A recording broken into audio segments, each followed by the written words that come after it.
Avez-vous déjà traversé une défaite si lourde que vous avez douté de Dieu lui-même? C'est ce qui est arrivé à Josué, un homme de foi, un chef qui avait vu la mer Rouge s'ouvrir. Et pourtant, face à la défaite d'Haï, il s'effondre. Il crie, « Seigneur, pourquoi nous as-tu fait traverser le Jourdain pour nous livrer à nos ennemis ?»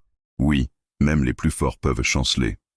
Mais ce moment de faiblesse va révéler un principe fondamental de la foi. Un principe que nous devons tous comprendre aujourd'hui. Josué agit ici comme beaucoup d'entre nous.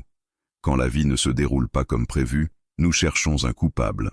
Seigneur, pourquoi as-tu permis ça? Pourtant, ce que Josué ne voyait pas encore, c'est que Dieu n'était pas contre lui, mais pour lui. Parfois, Dieu permet la défaite non pas pour nous humilier, mais pour nous réveiller, pour révéler ce qui, dans notre propre camp, empêche sa bénédiction de couler librement. Et c'est ici que la leçon devient universelle. Avant de remporter la victoire extérieure, Dieu doit d'abord régler le désordre intérieur. Mais ce que Josué dit ensuite change tout. Que feras-tu pour ton grand nom? Ah, voilà la prière d'un cœur mûr. Ce n'est plus pourquoi moi, mais Seigneur, que deviendra ton nom?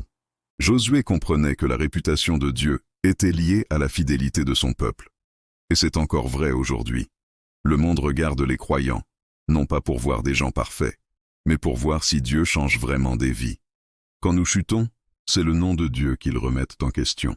Et quand nous tenons ferme, même au milieu des tempêtes, c'est sa puissance qu'ils voient à travers nous. Dans le Deutéronome, Dieu rappelle à Israël, « Je vous ai donné mes lois afin que les peuples disent, quelle nation est grande et sage. » Autrement dit, le peuple de Dieu n'est pas une vitrine religieuse, mais une démonstration vivante. Leur fidélité devait révéler la sagesse, la bonté et la justice de Dieu. Et aujourd'hui, ce rôle est le nôtre. Nous sommes les Josué de cette génération, les témoins de la puissance de Dieu dans un monde qui doute encore.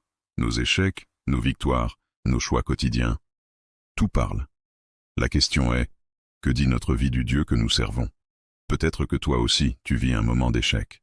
Tu as perdu une bataille, tu t'es égaré ou tu te sens abandonné. Mais écoute bien ceci, Dieu ne t'a pas abandonné, il te prépare. Comme avec Josué, il t'enseigne à passer du « Pourquoi moi ?»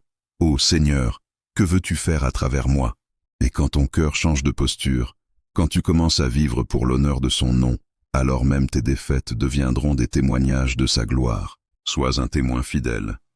Laisse Dieu transformer tes luttes en leçons, tes chutes en témoignages, et ton histoire en louange. Parce que le monde n'a pas besoin de voir des croyants parfaits, mais des croyants transformés. Si cette méditation vous a touché, abonnez-vous à la chaîne pour d'autres messages inspirants. Et souvenez-vous, vous êtes un témoin de la puissance de Dieu.